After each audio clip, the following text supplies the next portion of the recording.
Alhamdulillah wassalatu wassalamu ala Rasulillah la nabiyya ba'da wa la haula wa la quwwata illa billah. Puja-puji serta syukur kita panjatkan kepada Allah Subhanahu wa taala yang mana sampai saat ini, detik ini Allah masih memberikan kita nikmat sehat panjang umur, nikmat iman dan Islam, juga nikmat menuntut ilmunya Allah Subhanahu wa taala. Semoga pertemuan kita, perkumpulan kita senantiasa mendapatkan barokah dari Allah Subhanahu wa taala. Salawat beserta salam tak lupa terlimpah dan tercurah ke junjungan alam yakni habibana wa syafi'ana wa maulana Muhammad sallallahu alaihi wasallam. Ila hadratin Nabil Mustafa sayyidina wa maulana Muhammadin sallallahu alaihi wasallam wa ala alihi wa azwajihi wa dzurriyyatihi wa ila alihi ajma'in. خصوصا إلى الحبيب علوي بن أحمد بن حسن بن عبد الله بن علوي على حديث بعده خصوصا تحريم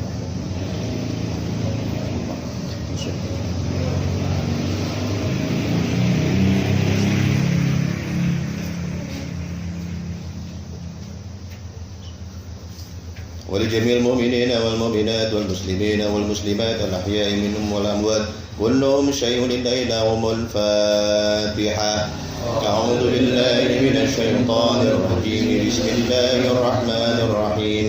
الحمد لله رب العالمين الرحمن الرحيم مالك يوم الدين إياك نعبد وإياك نستعين اهدنا الصراط المستقيم صراط الذين أنعمت عليهم غير المغضوب عليهم ولا الضالين آمين.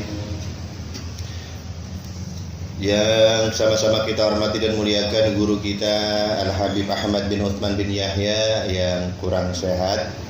Mari kita kirimkan Al-Fatihah kepada beliau. Mudah-mudahan dengan barokahnya kita membaca Al-Fatihah berjamaah, beliau ini sehat, diangkat penyakitnya oleh Allah Subhanahu wa taala. Ala hadiniya wa alaikum salihah wa ila hadratin Nabil Mustafa sayyidina Maulana Muhammadin wa khususan ila al-jazaa. Al-Fatihah. A'udzu billahi minasyaitonir rajim. Bismillahir rahmanir rahim. Alhamdulillahi rabbil alamin. Arrahmanir rahim. Maliki yaumiddin.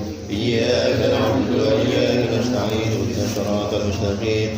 Shiratal ladzina an'amta 'alaihim ghairil maghdubi 'alaihim waladdallin. Bismillahirrahmanirrahim. Qala al-musannif rahimahullah ta'ala nafa'ana bihi wa bi 'ulumihi fid dharain amin.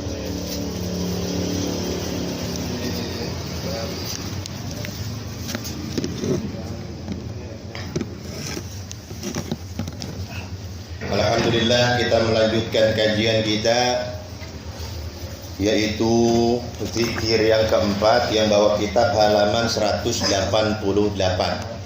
Yang bawa kitab halaman 188, az-zikru ar-rabi'u, yaitu zikir yang keempat.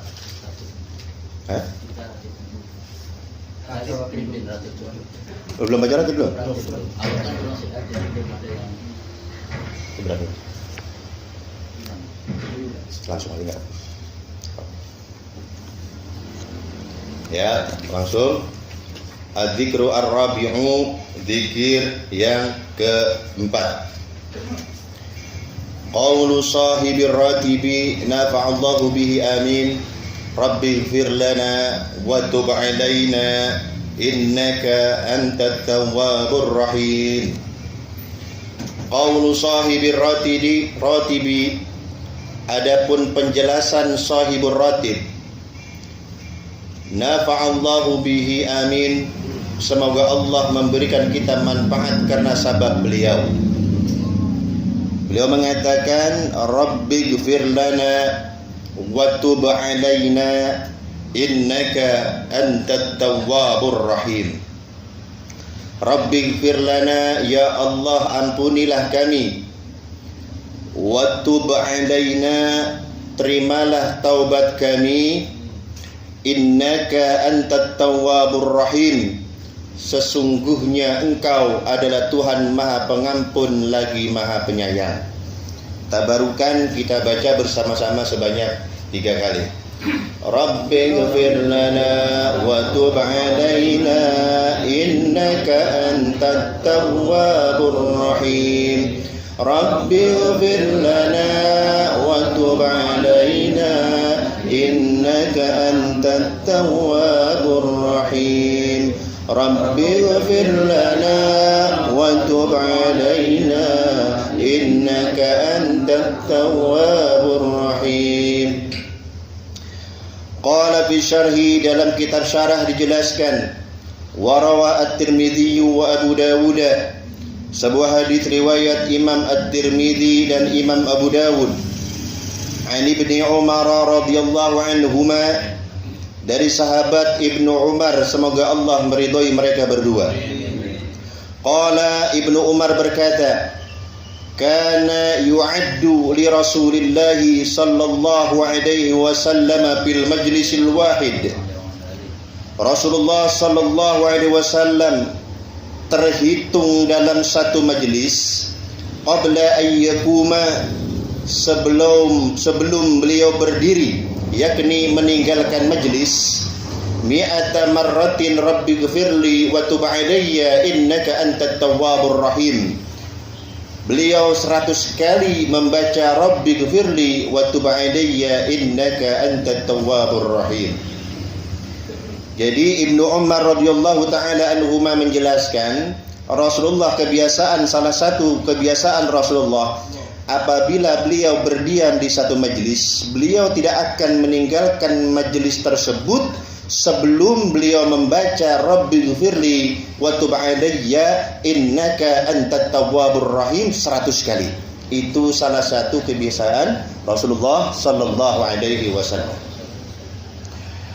Qala Allah Ta'ala, Allah Subhanahu wa Ta'ala berfirman, wa man ya'mal su'an, barang siapa yang mengerjakan kejahatan, aw yazlim nafsahu, atau menganiaya dirinya sendiri, thumma yastaghfirillaha, kemudian dia memohon ampun kepada Allah, yajidillaha ghafurar rahima, niscaya dia akan mendapati bahwa Allah adalah Tuhan yang Maha Pengampun lagi Maha Penyayang. Surah An-Nisa ayat 110. Di kitab nggak ada ya? Itu surah An-Nisa ayat 120. Ayat ini saya ulangi sekali lagi, barang siapa yang mengerjakan kejahatan, barang siapa yang menganiaya dirinya sendiri, kemudian dia memohon ampunan Allah, maka dosa-dosanya akan diampuni oleh Allah, karena Allah Tuhan yang Maha Pengampun lagi Maha Penyayang. Saya mau tanya nih, kita nih orang tua punya anak, kita pesan sama anak kita, nak, malam-malam jangan bawa motor. Kata anaknya, iya pak. Ternyata anaknya malam-malam bawa motor. Kita marahin kan? Ini lapar pengantuk. Kita marahin gak? Marahin.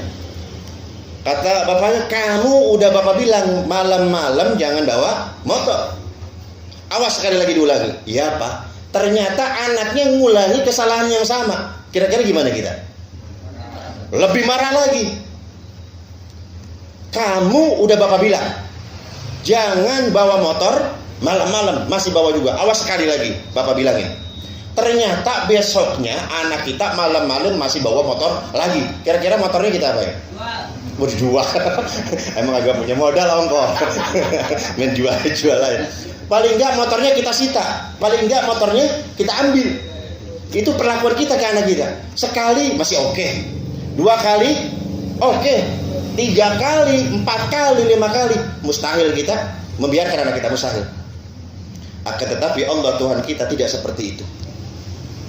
Akan tetapi Tuhan kita Allah tidak seperti itu.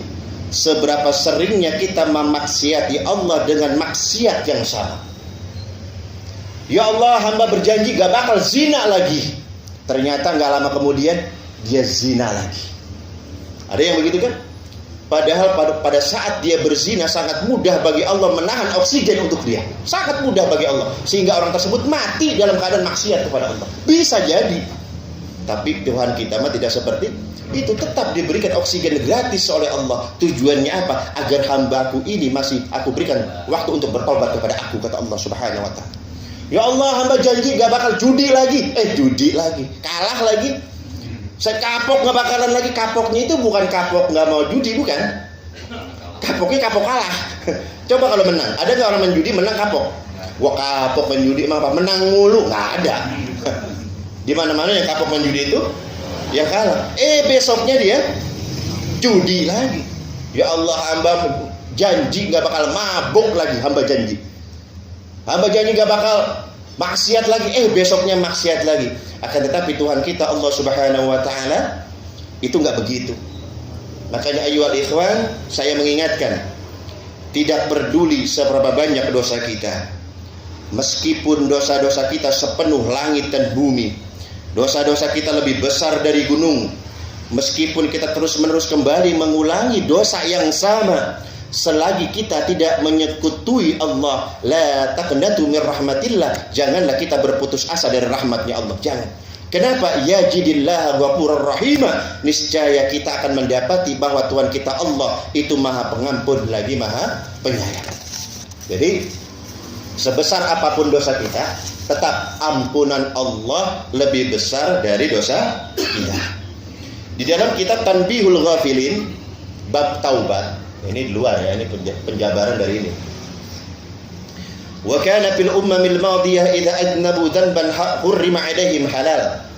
Sesungguhnya umat-umat terdahulu apabila mereka berbuat dosa yang tadinya halal diharamkan untuk mereka. Masya Allah. Umat-umat terdahulu apabila mereka memaksiati Allah, apabila mereka berbuat dosa, apa-apa yang halal untuk mereka diharamkan oleh Allah Subhanahu wa taala. Kebayang nggak kita kalau ini masih berlaku? Kemarin tuh pas lebaran gitu mau nyomot tupat, haram. Ente semalam habis maksiat. Mau ngambil rengginang, haram ente. Karena ente habis maksiat. Itu lebaran terasa puasa kan? Kebayang nggak kita? Kalau seandainya segala sesuatu yang dihalalkan buat kita, karena perbuatan maksiat kita jadi haram. Coba gimana itu? Bukan hanya itu umat-umat terdahulu ya. Wa idza adnaba wahidum minhum dzamban, apabila di antara mereka ada yang berbuat dosa, wajada ala babihi aw ala jasadihi anna fulanin qad adnaba kada wa taubatuhu kada. Apabila ada orang yang berbuat dosa, umat-umat terdahulu, maka tertulis di depan pintu rumahnya atau tertulis di tubuhnya, si fulan telah melakukan dosa ini dan tebusannya begini. Masya Allah. Bayangin kalau ini masih berlaku buat kita. Kita bikin dosa nih, itu dosanya ketulis di pintu. Fulan penghuni rumah ini telah zina semalam, si fulan semalam mabok, si fulan semalam nyawer, si fulan semalam judi. Ditulis tuh, kafaratnya tebusannya begini. Itu kebayang nggak malunya? Kebayang malunya nggak itu? Kalau di pintu masih mending, Lah ini bahkan tertulis di tubuh mereka perbuatan dosa yang mereka kerjakan plus tebusannya. Ini kira-kira badan kita muat nggak tuh sama tulisan? Di kepala dosa gibah, di gimana lagi? Di tangan dosa sombong, di kiri dosa belagu. Coba bayangin. Masya Allah. Fasuhilal amru ala hadhil ummah, akan tetapi hal ini tidak berlaku bagi umatnya Rasulullah sallallahu alaihi wasallam, enggak berlaku. Kenapa? Wa hadza kulluhu li karamati Muhammadin sallallahu alaihi wasallam. Ini semata semuanya karena kemuliaan Nabi Muhammad sallallahu alaihi wasallam. Shallu ala nabi. Masyaallah, keutamaan Nabi kita. Kemudian wa qala ta'ala, Allah Subhanahu wa ta'ala berfirman, "Fasabbih bihamdi rabbika wastaghfirhu innahu kana tawwaba." Allah berfirman, "Fasabbih, bertasbihlah kepada Tuhanmu, bihamdi rabbika, dengan memuji Tuhanmu, wastaghfirhu, dan memohon ampunlah kepada Allah, innahu kana tawwaba, sesungguhnya Allah adalah Maha penerima taubat." Ini surat apa ini? Fasabbih bihamdi rabbika wastaghfir innahu, jangan bilang surat Yasin lagi dibilang. An-Nasr ayat terakhir ya. Idza jaa nasrullahi wal fath wa ra'aitan nasa yadkhuluna fi dinillahi afwaja fasabbih bihamdi rabbika wastaghfir innahu kana tawwaba. Imam An-Nasa'i meriwayatkan sebuah hadis dari sahabat Ibnu Abbas radhiyallahu taala anhu. Beliau menjelaskan ayat An-Nasr ini diturunkan oleh Allah Subhanahu wa taala itu sebagai berita tentang telah dekatnya ajal Rasulullah sallallahu alaihi wasallam. Jadi diturunkannya ayat ini, An-Nasr ini, sebuah pertanda, sebuah berita kalau umur Rasulullah itu nggak lama lagi. Nah, makanya sesudah ayat ini diturunkan, Nabi Muhammad sallallahu alaihi wasallam beliau terlihat lebih meningkatkan lagi ibadahnya kepada Allah Subhanahu wa taala. Masya Allah. Nabi Muhammad yang dosanya apa? Diampunin, jaminan ampunan dosa udah, dijamin surga udah, ibadahnya makin getol. Kita udah dijamin masuk surga, dijamin ampunan dosa, ibadah kita gimana? Pede banget atau masuk surga? Dilihat Rasulullah, dijamin masuk surga, dijamin ampunan dosa, ibadahnya makin getol. Lah kita nggak dijamin apa-apa, malesnya luar biasa. Itu karomahnya kita. Kemudian man aktsara minal istighfari ja'alallahu lahu min kulli hammin faraja wa min kulli dhiqin makhraja wa razaqahu min haitsu la yahtasib. Barang siapa yang perbanyak membaca istighfar, man aktsara minal istighfar, barang siapa yang memperbanyak membaca istighfar, ja'alallahu lahu min kulli hammin faraja, niscaya Allah mudahkan segala kesulitannya. Wa min kulli dhiqin makhraja, Allah berikan jalan keluar bagi setiap kesempitannya. Wa razaqahu min haitsu la yahtasib, Allah berikan rizki dari arah yang tidak disangka-sangka. Hadis riwayat Ahmad. Ini hadis diriwayatkan oleh Imam Ahmad. Jadi barang siapa yang membaca istighfar, segala urusannya yang sulit dimudahkan oleh Allah. Ini terasa lagi zaman apa? Sulit. Sulit kan ya? Dikasih jawabannya sama Rasulullah. Kudu banyak-banyak apa? Istighfar. Kalau Anda merasa sempit hidup Anda, perbanyak istighfar, karena dijamin oleh Rasulullah Allah akan memberikan jalan keluar bagi kita. Ini yang janji siapa? Rasulullah ini. Yang janji siapa? Rasulullah mustahil. Rasulullah mustahil bohong, mustahil dusta. Jadi kuncinya kalau kita ingin rezeki lancar, hidup tenang, gak ada masalah, mulai sekarang perbanyak membaca Habib Ali Zainal Abidin Al-Jubri itu pernah menceritakan tentang Syekh Asy'arawi, ulama dari Mesir. Jadi beliau ini suatu hari nginep di hotel di Mesir. Dilihat ada anak muda yang kerjanya jadi bartender. Bartender itu apa? Tukang nuangin minuman keras, ya, tukang nuangin minuman keras. Dilihatnya anak muda nih. Ini anak muda tampangnya tampang orang baik. Ini anak muda tampangnya soleh kelihatan. Tapi kok kerjaannya begini? Dipanggil sama Syekh Asy'arawi, sini. Agama kamu apa? Muslim? Muslim saya. Di Mesir sama kayak Indonesia. Banyak orang non Muslim. Agama kamu apa? Muslim ya Syekh? Muslim. Kamu kerjanya apa di sini? Itu nuangin minuman keras. Kamu tahu nggak itu haram? Saya tahu. Lo kenapa nggak keluar dari situ? Udah tahu haram, kok kerja di situ? Kemudian anak muda ini mengatakan, ya Syekh, saya sebetulnya mau keluar dari kerjaan ini, tapi saya nabung dulu. Kalau sudah cukup bekal tabungan saya, baru saya keluar. Syekh Asy'arawi mengatakan, kalau begitu kamu bertentangan dengan Allah. Kalau begitu kamu bertentangan dengan Allah. Bertentangan gimana? Itu di dalam surah At-Tolak ayat 2 dan ayat 3 Allah bilang begini, wa man yattaqillah yaj'al lahu makhraja Wa may yattaqillah yaj'al lahu makhraja. Artinya, barang siapa yang bertakwa kepada Allah, maka Allah berikan dia jalan keluar. Ini kata siapa ini?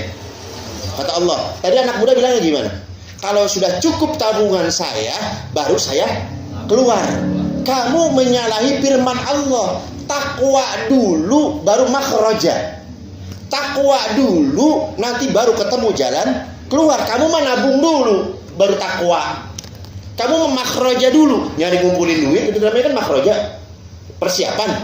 Kalau udah kumpul, saya keluar dari sini, baru saya bertakwa. Sedangkan kata Allah tadi apa dulu?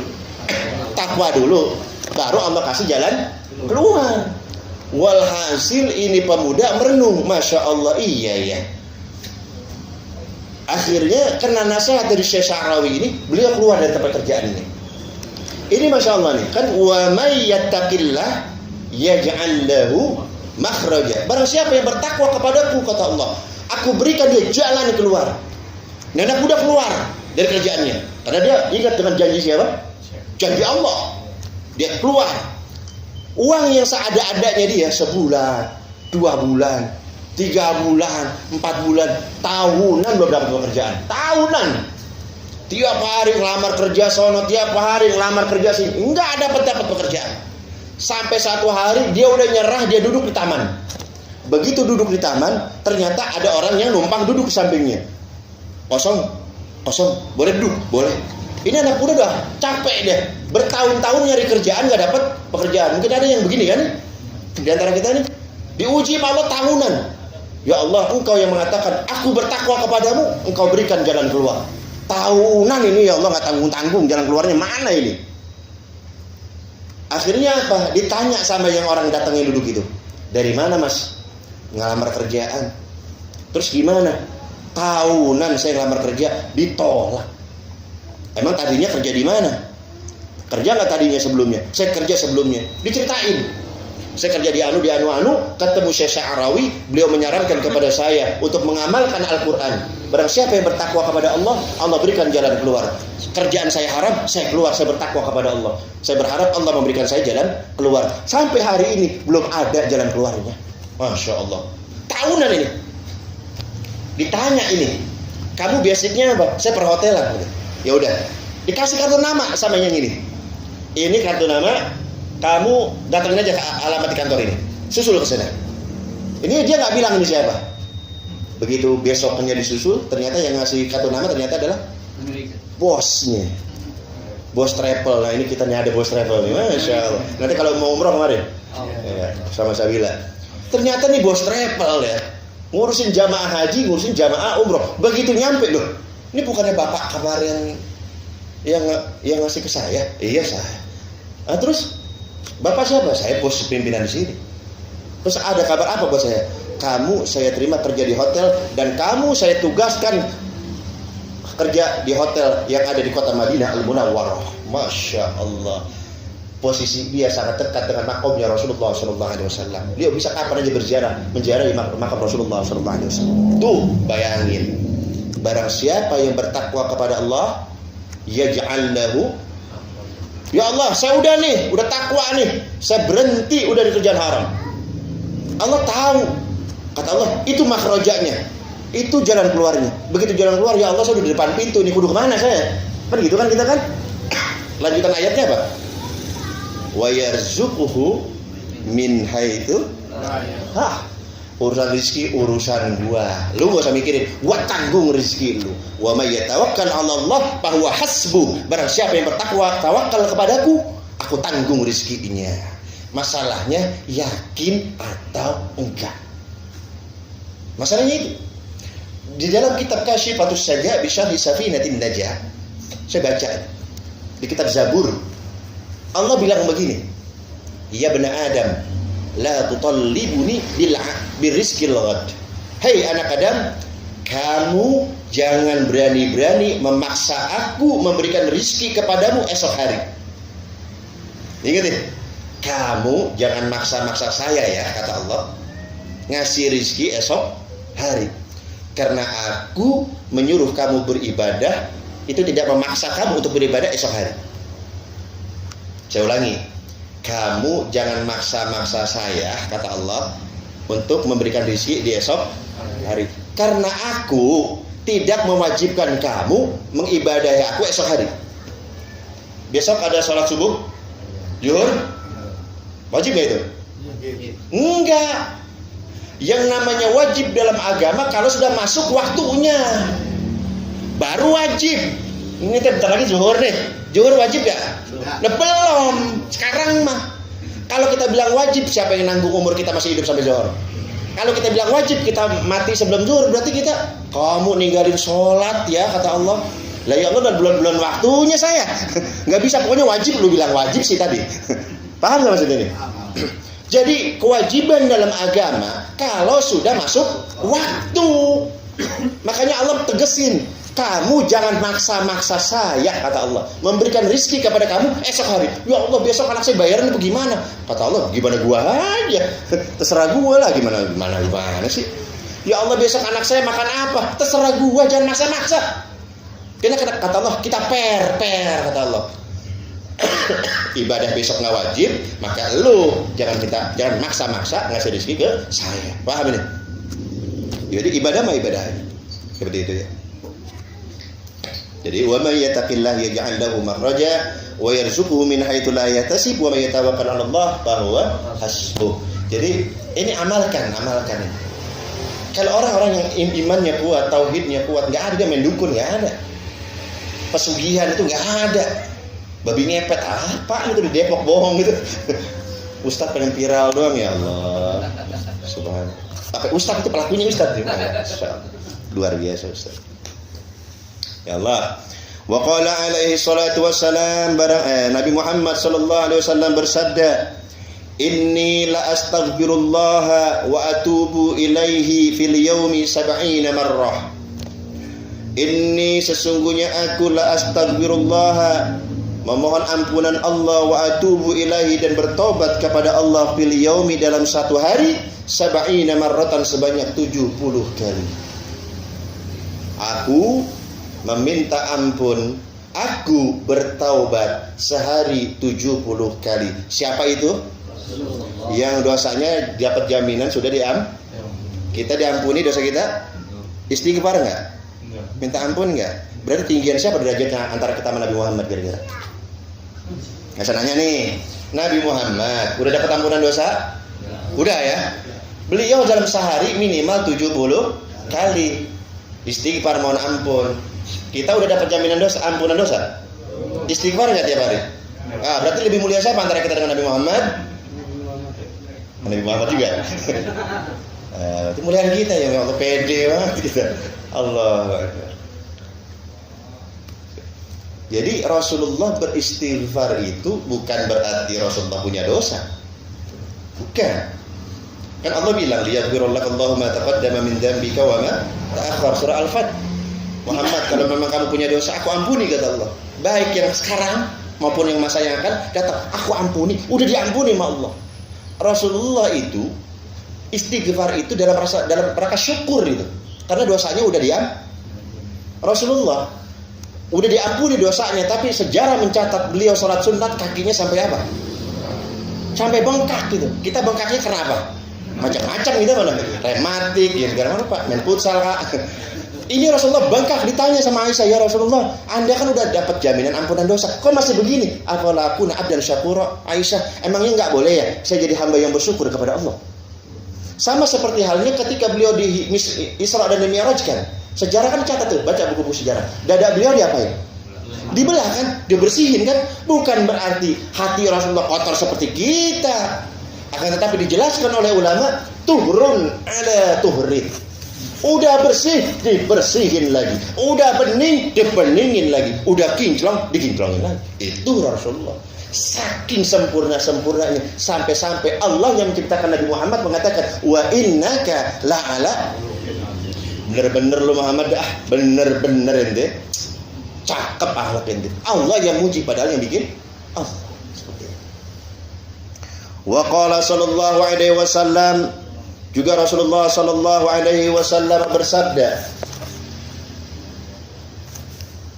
ma wada'a 'abdun jabhatahu sajidan lillah faqala rabbighfirli thalathan illa rafa'a ra'sahu wa qad ghufira lahu. Ada riwayat hadisnya situ? Enggak ada. Akhrajahu Ibnu Abi Syaibah. Ini hadis riwayat Ibnu Abi Syaibah. Rasulullah bersabda, ma wada'a 'abdun jabhatahu, tidaklah seorang hamba meletakkan keningnya sajidan lillah, untuk sujud kepada Allah. Faqala, kemudian dalam sujudnya dia berkata, dia mengucapkan Rabbi ghfirli, Rabbi ghfirli, Rabbi ghfirli, ya Allah ampuni aku, ya Allah ampuni aku, ya Allah ampuni aku. 3 kali dia baca itu. Illa rafa'a ra'sahu, melainkan ketika dia mengangkat kepalanya, wa qad ghufira lahu, dosa-dosanya telah diampuni oleh Allah Subhanahu wa taala. Insyaallah. Barang siapa yang sujud kemudian membaca apa? Rabbi ghfirli, Rabbi ghfirli, Rabbi ghfirli 3 kali, maka ketika kita mengangkat kepala kita, dosa-dosa kita saat itu sudah diampuni oleh Allah Subhanahu wa taala. Masya Allah. Baik enggak Allah? Baik enggak? Baik banget. Kemudian qala ba'dul ulama rahimahumullah, sebagian ulama mengatakan semoga Allah merahmati mereka semua. Wa hadza, mengenai hal ini, yakni sujud membaca Rabbi ghfirli, fi kitabillahi, terdapat dalam Al-Qur'an, fi qissati Dawud alaihi salam, yang menceritakan tentang Nabi Daud alaihi salam. Jadi masalah membaca dalam sujud Rabbi ghfirli itu ternyata ada kisahnya berkaitan dengan kisah Nabi Daud alaihi salam. Allah Subhanahu wa taala berfirman, wa zanna Dawudu annama fatannahu fastaghfara rabbahu wa kharra raki'an wa anab faghfarna lahu dzalika. Itu surah Shad ayat 24 dan ayat 25. Itu kan enggak ada ya? Surah Shad ayat 24 dan 25. Wa zanna Dawud, dan Daud mengetahui annama fatannah, bahwa kami, yakni Allah, mengujinya. Fastaghfara rabbahu, maka ia meminta ampun kepada Tuhannya. Wa kharra raki'an wa anab, lalu menyungkur sujud dan bertaubat. Faghfarna lahu dzalika, lalu kami mengampuni kesalahannya itu. Qala al-mufassirun, para ahli tafsir menafsirkan makna raki'an. Raki' itu namanya ruku'. Raki' itu artinya adalah ruku'. Qala al-mufassirun, akan tetapi ulama ahli tafsir mengatakan makna raki'an ruku' di situ ay sajidan, maknanya adalah bersujud. Wallahu subhanahu wa ta'ala a'lam, Allah yang maha mengetahuinya. Jadi ini adalah teguran untuk Nabi Daud alaihissalam. Ini asbabun nuzulnya. Nabi Daud itu kan raja, ya nabi, ya raja. Beliau itu mempunyai waktu khusus untuk beribadah kepada Allah. Jadi di tempat di mihrabnya, di tempat beliau itu ibadah, itu ditaruh pengawal. Pokoknya nggak boleh ada yang selonong yang masuk ke dalam sebelum izin. Dan apabila aku izinkan, kasih dia masuk. Kalau tidak aku izinkan, jangan masuk. Jadi kita tafsirnya itu begitu. Nah ternyata ketika beliau lagi ibadah, ada 2 orang tahu-tahu udah masuk di dalam. Kaget Nabi Daud, kaget loh. Nih gimana sih anak buah kok bisa ngelos begini, main masuk-masuk aja. Ditegur. Ternyata ini 2 orang ini datang menghadap Nabi Daud untuk meminta keadilan. Jadi orang yang satu ini saling menuntut. Nah, dia mengadu kepada Nabi Daud, wahai Nabi Daud, ini loh, saya punya masalah dengan saudara saya. Ini saudara saya punya kambing 99 ekor. Saya punya kambing 1 ekor. Dia telah berbuat zalim kepada saya Nabi Daud. Dia ingin kambing saya diambil supaya genap jadi 100. Nabi Daud nggak pakai banyak nanya, nggak pakai banyak apa, langsung nyalahin orang yang punya 99 kambing. Ente zalim, ente berbuat aniaya, ente. Langsung dimarahin oleh Nabi Daud. Dia nggak nanya-nanya dulu nih Nabi Daud ini. Nah, karena perbuatannya itu, hal itu ditegur oleh Allah Subhanahu wa taala. Jadi dua orang yang nanya ini nggak lama hilang. Ternyata Nabi Daud paham, oh yang nanya ini adalah para malaikat. Nah, ini teguran buat Nabi Daud. Kalau memutuskan sesuatu itu harus mau mendengarkan kedua belah pihak. Ya, ini kita belajar nih. Ada 3 orang yang susah nerima nasihat. Nih, ada 3 orang yang susah nerima nasihat. Yang pertama, paling susah itu orang tua dikasih nasihat sama anak. Itu susah banget itu. Bener nggak? Pak, maaf Pak, Bapak salah. Mak salah. Lu yang beranakin gua. Lu nyekolahin gua. Yang ngampanin lu tuh gua. Pakai ngajarin gua. Gua lebih dulu makan asam. Iya, makan asam garam Bapak duluan, orang susah duluan. Makan asam sama garam doang. Ini kan masalah ilmu mah belum tentu. Bener nggak? Ada nggak di antara kita yang begitu? Dikasih nasihat sama anak, nolak. Ada nggak? Itu kan? Hah? Rata-rata. Jangan. Kalau memang nasihat anak itu baik, ambil, dengerin. Itu adalah orang tua yang baik. Itu yang pertama. Yang kedua, yang susah, berat menerima nasihat. Seorang guru menerima nasihat dari muridnya. Ustadz menerima nasihat dari masyarakat. Kayak saya ini. Wah, ada yang berani ngasih nasihat ini saya? Ada yang saya tanya, ada yang berani nasihat saya? Wah, ente salah Tan. Masya Allah, ente ngaji sama aneh. Tapi kan masalah benar salahnya itu kan punya Allah, sesuai dengan penilaian Allah. Emang Ustadz bisa salah? Bisa. Emang Kiai bisa salah? Bisa. Bro, kita bukan Nabi, masa kita gak boleh salah? Licik amat, yang ini boleh salah, masa saya gak boleh salah? Ente Ustadz gak boleh salah. Loh, gimana? Saya gak boleh salah. Ketika saya salah, tolong ingetin saya. Karena omongan saya ditiru nih, tingkah laku saya ditiru semua. Kenapa begitu? Ustadz yang nyuruh. Kenapa begitu? Saya ngikutin gaya Ustadz. Tuh coba. Padahal Ustadz ngajarin. Kebetulan dia lagi salah, diikutin sama jamaah. Coba. Makanya butuh nasihat para Ustadz. Nah, jadi kalau ada Ustadz yang anti kritik, wah itu gawat itu Ustadz. Gawat itu. Gawat. Yang ketiga, yang susah, seorang yang susah menerima nasihat adalah seorang pemimpin dapat nasihat dari bawahannya. Berat itu. Pak, mohon maaf nih Pak, Bapak salah Pak. Bagus, besok kamu saya pecat. Udah kelar. Beraninya ngasih nasihat sama bos. Bagus, besok saya pecat kamu. Bagus. Berarti itu tandanya pimpinan enggak mau perusahaannya maju. Kenapa? Yang ngeritik orang dalam, dia udah anti kritik. Bagaimana yang ngeritik orang luar? Kayak gitu. Ya, awas nih. Rubah. Lanjut. Wa fi syarhil hikami, dalam kitab syarah hikam, naqlan min kitab at-tasabbubi wat taysiri li salihil amal, yang dinukil dari kitab at-tasabbub wat taysir li salihil amal. Bukan amal sini ya, amal ya. Amal atau amal? Amal.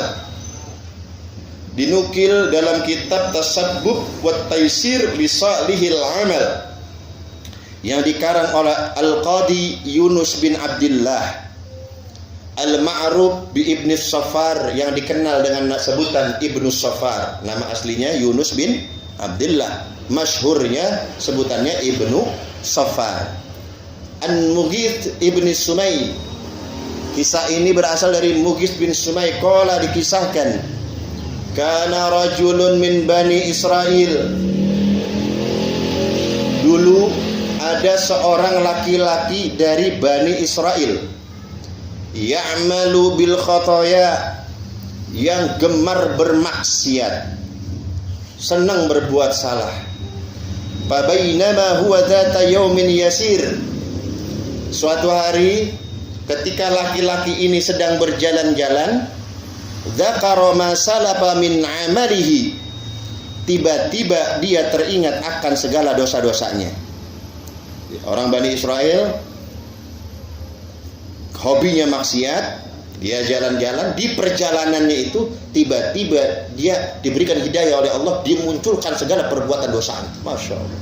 Lagi jalan-jalan dapat hidayah. Faqala, ketika dia mengingat semua dosa-dosanya, orang Bani Israel itu lalu berdoa kepada Allah, Allahumma gfirli, ya Allah ampuni semua dosa-dosaku, kata orang Bani Israel itu. Famata ala dzalikal hal, selesai membaca doa tersebut, seketika itu juga dia meninggal dunia.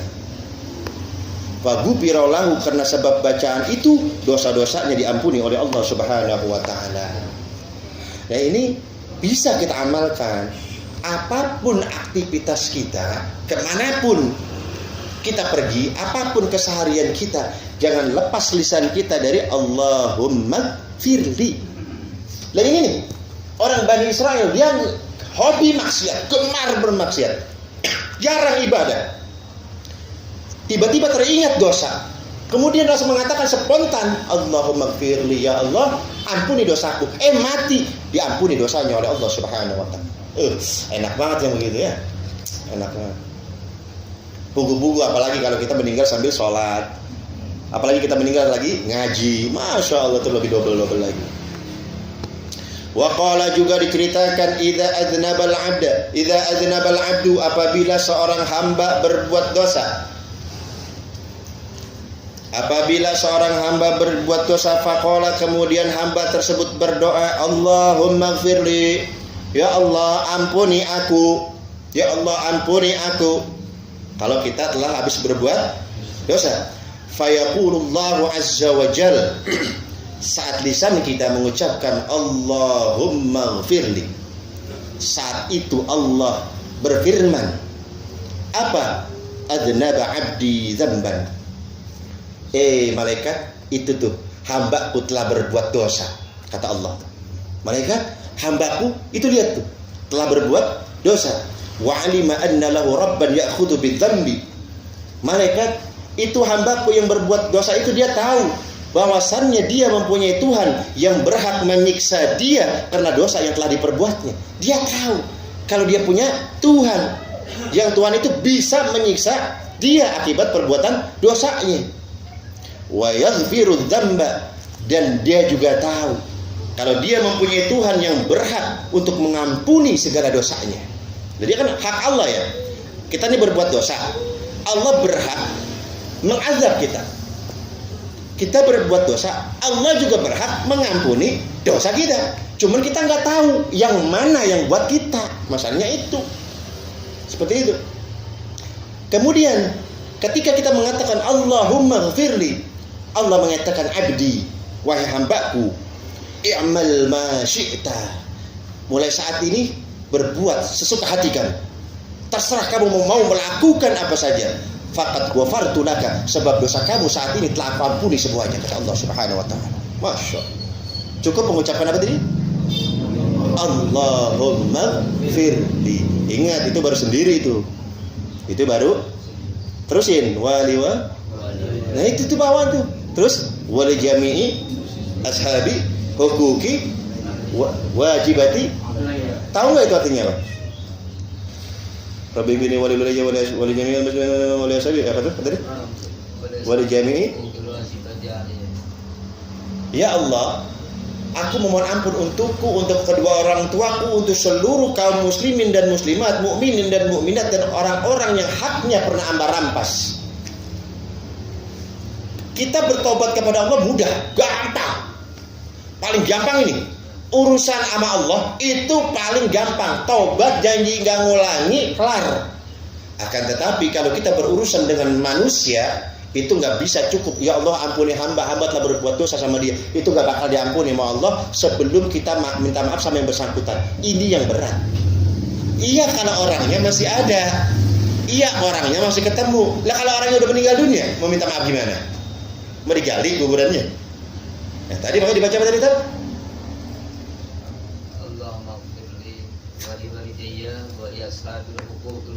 Wa li ashabi hukukil wajibati alayya.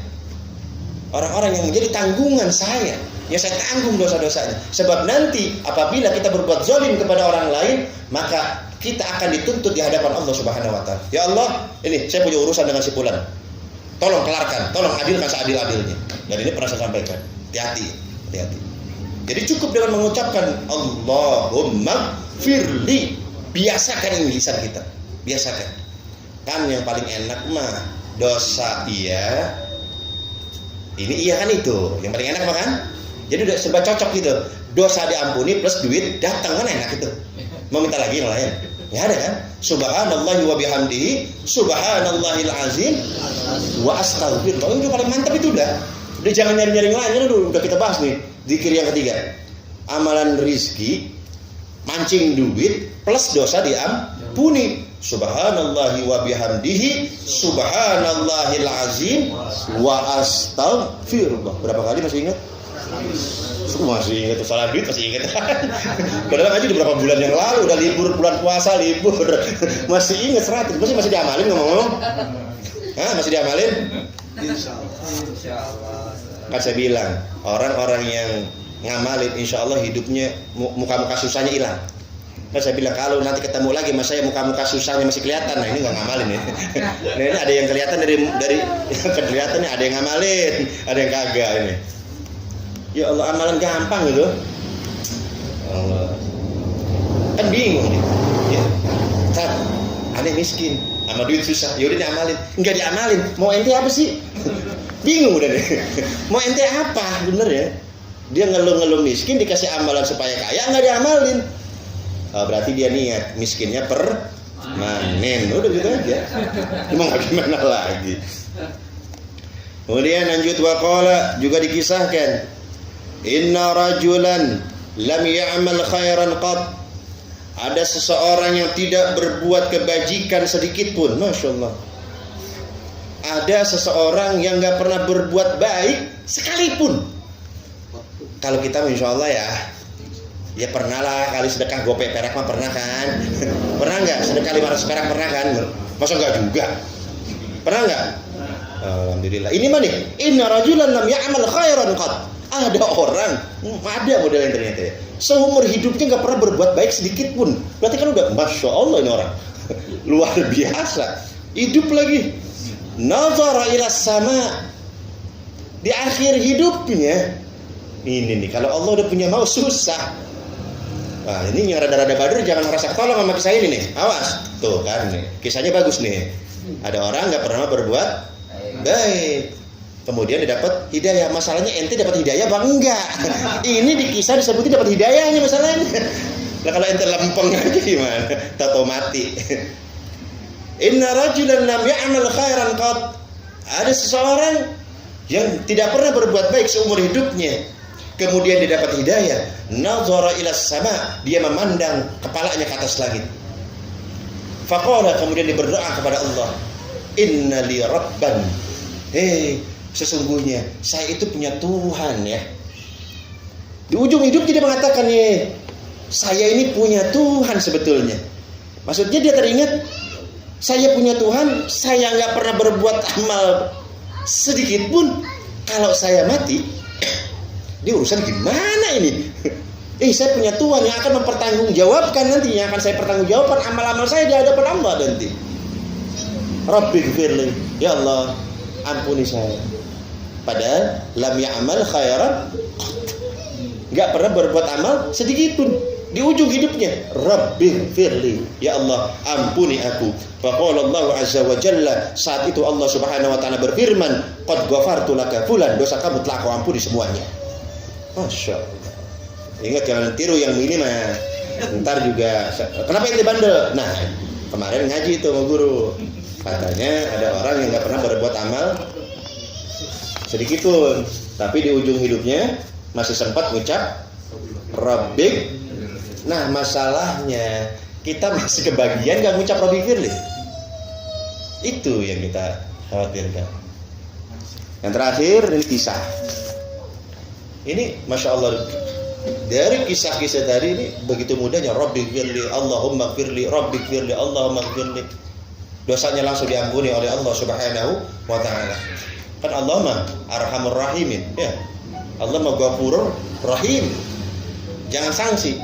Dan saya ulangi, sebanyak apapun dosa kita, sebesar apapun dosa kita, selagi kita mau mengakui kesalahan kita dan kita mau bertobat kepada Allah, maka dosa-dosa kita akan diampuni oleh Allah Subhanahu wa ta'ala.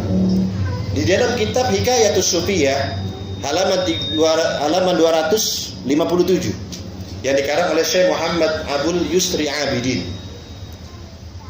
Ini tentang mayit ini, Masya Allah nih. Ajib nih kisahnya.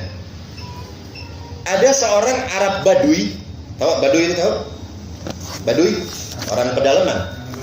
Ada orang Arab Badui yang ini akhlaknya sama nih. Kalau bahasa kita di kampungnya nih biang kerok, tukang bikin masalah ini. Orang Arab Badui ini. Di mana ada dia pasti rusuh. Bikin masalah nih orang. Dan ini orangnya mati, si Arab Badui ini mati. Fafarahu bimautihi, masyarakat senang begitu dia udah mati. Masya Allah, bayangin. Kalau ada orang meninggal dan masyarakat senang karena dia orang meninggal, berarti ini orang udah kabina-binaan nih orang. Udah luar biasa, bayangin. Orang mati bukan sedih. Ini orang mati disyukurin, alhamdulillah dia mati. Nah ini kejadiannya nih. Orang Arab Badui biang kerok, tukang bikin masalah, gak pernah berbuat amal sedikit pun, mati, masyarakat senang. Nah tapi yang namanya orang Islam kalau meninggal sejahat apapun, tetap jenazahnya diurus seperti diurusnya jenazah orang mukmin yang lainnya, diurus. Nah begitu diurus, dimandiin udah, disolatin udah, dikuburin. Begitu ditaruh, kalau orang kita ini diapain? Ditalkin. Begitu ditalkin bingung. Nah ini siapa yang bisa talkin? Ente bisa? Wah ini gak bisa. Ente? Wah ini juga gak bisa. Main dorong-dorongan. Ente aja yang nalkin. Udah ente aja. Sebayangin ini. Berarti ini orang parah nih. Lah ini masyarakatnya gak bisa nalkin. Berarti emang ini rombongan parah ini. Ya masa sih sekampung gak ada yang bisa nalkinin kubur? Di kita ada gak yang bisa nalkinin? Ada kan? Ya maksudnya sekampung. Masa iya gak ada 1-2 yang bisa ngurus jenazah? Lah ini yang meninggal kan biang kerok nih, tukang masalah. Begitu nyolatin bisa, mandiin bisa. Begitu ditalkinin, nalkinin gimana ya katanya? Ente aja udah main dorong-dorongan. Ini mayat kesian di bawah nih. Lagi nungguin aja dikubur nih. Enggak lama datang Farisun, datang seorang penunggang kuda. Nah, ada potongan-potongan mukanya, Ustaz kita tolong yuk. Nah, ayo. Begitu dia lewat, bang, berhenti bang. Ada apa? Ada yang bisa saya bantu? Ini kita kebingungan nalkin. Nah abang kelihatan mukanya muka Ustadz ini, bisa nggak nalkinin? Nah dia malu, dia tensin. Lah, ya udah jadi dah. Dia turun aja dari kuda. Dia bingung nih. Dia turun aja dari kuda. Masya Allah. Begitu turun dari kuda, ini mayit diapain? Dibisikin. Dibuka ininya. Hasolal maksud, beres. Wih, ini masyarakat bingung nih. Setahu saya, yang namanya talkin itu kencang. Lah ini dibisikin, oh mungkin karena yang si mayit itu banyak dosanya kali. Jangan tadi kan nggak pernah berbuat apa. Nggak pernah berbuat kebaikan sedikit pun. Caranya beda ternyata. Nah, masyarakat bodoh juga lagi. Kalau orangnya rada baik, hai Abdullah, wahai hamba Allah, kalau datang munkar dan nakir maka jawab. Ini mah enggak, dibuka kain kapannya dikit dibisikin kupingnya. Wah ini karena yang meninggal Badr, yang matinya nakal dibisikin. Ternyata Masya Allah, sehari, 2 hari, 3 hari, minggu, seminggu, ternyata masyarakat bermimpi melihat ini si mayit yang tukang maksiat itu. Ngimpi. Dalam mimpinya dia melihat ini mayit mendapatkan nikmat dari Allah Subhanahu wa taala. Waduh. Masyarakat bingung, bro. Enak, mantap. Kapan nyusul? Bah, ntar dulu nyusul aja. Ini yang jadi bingung masyarakat. Ini kenapa ini si Badr ini bisa enak-enakan begini? Padahal dulunya dia tukang maksiat. Apa jawaban ini si orang si jenazah yang maksiat itu? Dia mengatakan, ghafarallahu li bisababi man nazala bi qabri. Aku mendapatkan nikmat dari Allah. Aku diampuni dosaku oleh Allah gara-gara orang yang menalkinkan aku ketika dalam kuburku. Tuh kan bener beda sih dia. Bisikin sih ini soalnya. Ini yang menyebabkan ini nih katanya. Akhirnya dicari. Ini dia laporan ke Amir. Amir itu kalau kita mah ke lurah dah. Lurah, ini Masya Allah kita yang ngimpi bukan cuma satu. Banyak masyarakat yang ngimpiin. ini si biang kerok ternyata enak-enakan di surga duluin kita. Lah dia udah badar banget, dia bikin kerok mulu, enak-enakan di alam barzahnya. Gara-gara apa? Ini mayit bilang. Syekh Ibnu Sirin mengatakan idza hadathat kal mayitu bi syai'in fi naumi fa huwa haqqun li'annahu fi daril haq. Ibnu Sirin ahli tafsir mimpi, dia mengatakan apabila ada mayit berbicara dengan kamu urusan akhirat, maka apa yang diucapkan oleh si mayit itu benar sebab dia sedang berada di negeri yang benar. Mayit datang nih, dia ngomong, saya berwasiat kepada kamu A, B, C, D dan tidak bertentangan dengan syariat, itu benar. Karena mayit sedang berada di negeri yang benar, negeri akhirat kan itu, alam kubur. Nah, jadi akhirnya wah, coba cari itu yang nunggang kuda itu, cari siapa namanya, orang mana, disusul cari ketemu, ditanya sama masyarakat, Kang, sebenarnya kita alhamdulillah ini si biang akang kan nggak tahu yang meninggal itu siapa, akang kan nggak tahu yang akang bisikin itu siapa, yang akang talkinin emang siapa, yang kerok dia, masya Allah. Terus tapi gara-gara akang itu mayit dosanya diampuni Allah dan dimasukkan ke dalam surganya Allah. Ini sih yang bisikinnya bingung juga, keren juga gue ya. Emang gara-gara apa? Gara-gara ente, bisikan ente. Keren juga. Emang ente ngomong apa sih? Kita penasaran. Ini barangkali bisa kita amalkan. Oh, sebenarnya simpel sih. Simpel. Ini ternyata sebenarnya saya jujur, sebenarnya saya nggak bisa. Saya juga nggak bisa. Karena ente paksa-paksa, saya ente ngomong-ngomong Ustaz, saya terpaksa saya turun. Apa yang saya lakukan? Ketika aku buka kain kafannya, kemudian aku bisikan kepada ke telinganya, aku mengatakan gini, innaka law kunta dhaifi dabahtu laka jazura. Bulan. Dia cakap, kalau seandainya ente jadi tamu saya, pasti saya hormatin. Aneh potongin kambing buat ente. Kalau ente tamu, aneh. Tapi lakinnaka al-ana dhaifullah. Sayangnya ente bukan tamu aneh. Ente tamunya Allah. Wa huwa akramul akramin. Sedangkan Allah lebih pemurah, Allah lebih penyayang dari saya. Lah takut, tenang aja ya. Ini pergi, asal beres. Ternyata yang dia bisikin ini buat kita yang rada-rada bandel, muka potongan Ustaz ada, nah ini bisa tiru. Jadi begitu. Ente bisa nakinin, bisa, udah gitu aja jawab, bisa. Bisikin ini Bulan. Kalau ente jadi tamu aneh bikinin kopi. Sayangnya ente tamu Allah saat ini. Kata Allah enak banget di dunia lu ngopi, di akhirat lu ngopi kagak, gue siksa terus. Ini emang Masya Allah banyak ya. Ternyata kisah-kisah begitu nyata banyak dalam kitab Fawaidul Mukhtar Risali Tariqil Akhirah dikarang oleh Habib Zain bin Ibrahim bin Zain bin Smith. Ada yang ustad-ustadan disuruh mandiin mayit. Ini menyata nih. Ustad-ustadan disuruh mandiin. Nah kalau di Arab itu di bawah kali. Jadi kalau kita makan dengan air banyak. Nah kalau di Arab kan susah. Jadi dicari tempat air mengalir. Nah begitu mau dimandiin, mayatnya jatuh. Coba bayangin, begitu mayatnya dia nggak punya ustad. Dia bingung nih kalau yang Saibul Maitan nanya, gue ngomong apa? Dia ngomong apa? Begitu masa mayatnya nggak ada, hilang. Dia bilang ada keluar dari tempat pemandian kan nggak sama dia nggak boleh ada yang masuk. Cuma saya aja, nggak usah perlu dibantuin. Karena dia nggak bisa, makanya dia ngomong begitu. Begitu lagi dimandiin, nyemplung jenazahnya ke air, hanyut jenazahnya ke bawah kali. Dia bingung, ya Allah, saya ngomong apa ya? Nah, ini dia mikir. Begitu keluar, kul subhanallah, kul masya Allah, ucapkan masya Allah. Kenapa? Inna mayitakum hada waliyun min awliyaillah. Mayit kalian ternyata adalah salah satu waliullah. Ketika aku hendak memandikannya, dia angkat jenazahnya oleh Allah subhanahu wa ta'ala. Subhanallah. Padahal bukan keangkat, kanyut. Masya Allah, ini saya baca kayak orang gila tawa sendiri. Ada model-model begitu. Nah tapi yang begini nih, ini ada pelajaran buat kita. Ya, bagaimana tentang rahimnya Allah Subhanahu wa ta'ala. Terakhir, tahu nggak pernah dengar nggak cerita tentang Sayyidina Umar ditanya sama Munkar Nakir? Sayyidina Umar itu terkenal apa? Siapa yang berani sama Sayyidina Umar? Siapa? Inna syaitan ada ya khofu minka ya Umar. Ente bener-bener dah setan aja takut sama ente. Kalau kita kan yang lari ingat setan. Itu setan zaman sekarang.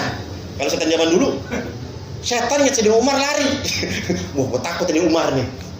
Kata Rasulullah, kalau seandainya kamu melewati satu jalan, wahai Umar, maka setan akan memilih jalan yang lain. Karena takut karena kamu ya Umar. Oh, bayangin. Ini Sayyidina Umar lewat sini. Setan mau lewat nih. Ih, baunya Umar nih. Gua gak berani lewat sini. Coba bayangin.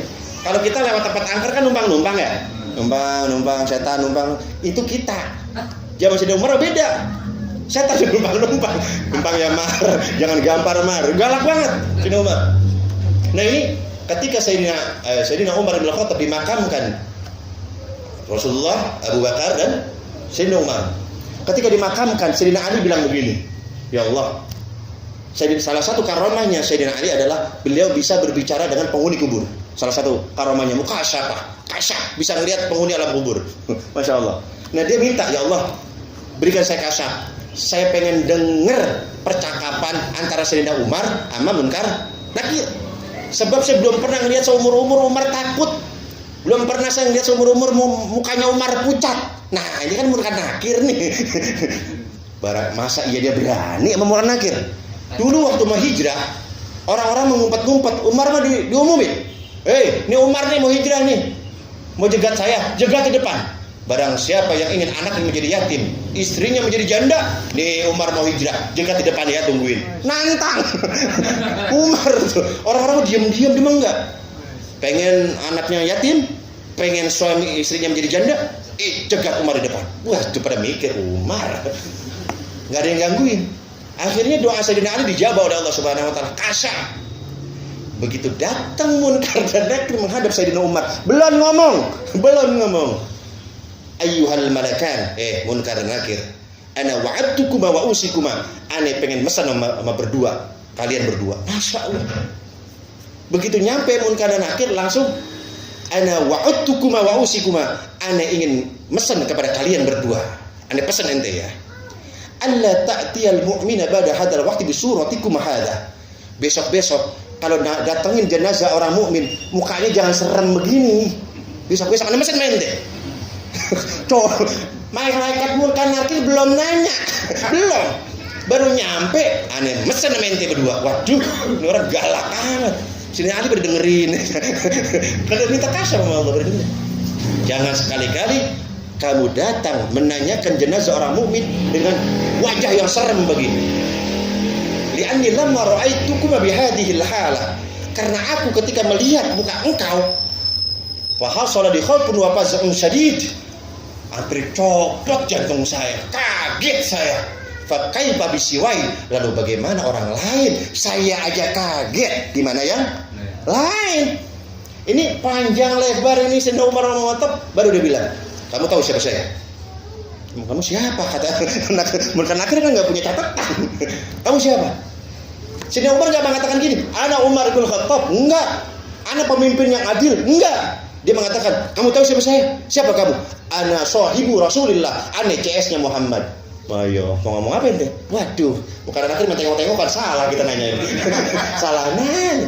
Apa jawaban Munkar Nakir? Sam'an wa ta'atan ya sahiba Rasulillah. Aku dengar, aku patuhi. La nu'si amraka ya sahiba Rasulillah. Kami tidak akan membantah perintahmu wahai sahabat Rasulullah.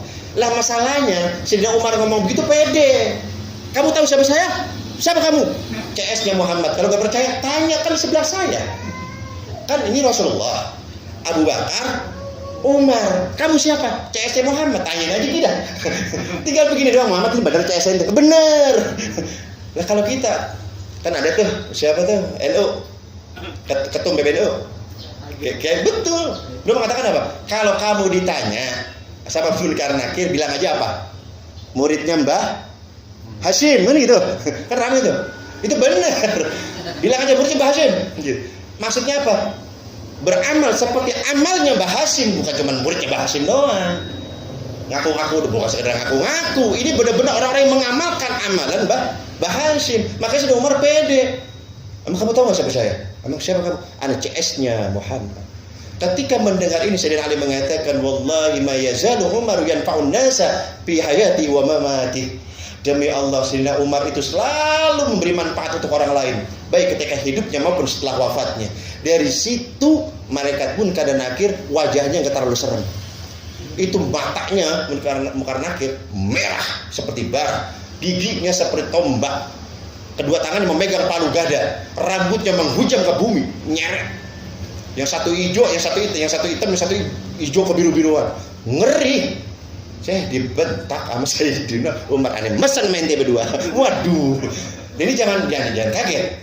Yazid bin Harun rahimahullah itu gurunya Imam Ahmad bin Hanbal. Imam Ahmad bin Hanbal ini adalah salah satu 4 mazhab. Yang pertama mazhab Hanafi 80 Hijriah, yang kedua Maliki 83, 50 83, terus Syafi'i 150, kemudian Ahmad Hambali 164. Imam Ahmad berguru dengan Yazid bin Harun rahimahullah. Bayangin orang soleh nih, Yazid bin Harun ahlul hadis. Dalam satu majlisnya yang hadir kurang lebih 70.000 jamaah. Wah, nggak cukup ini tempat. Yang hadir berapa ribu? 70.000 jamaah yang hadir.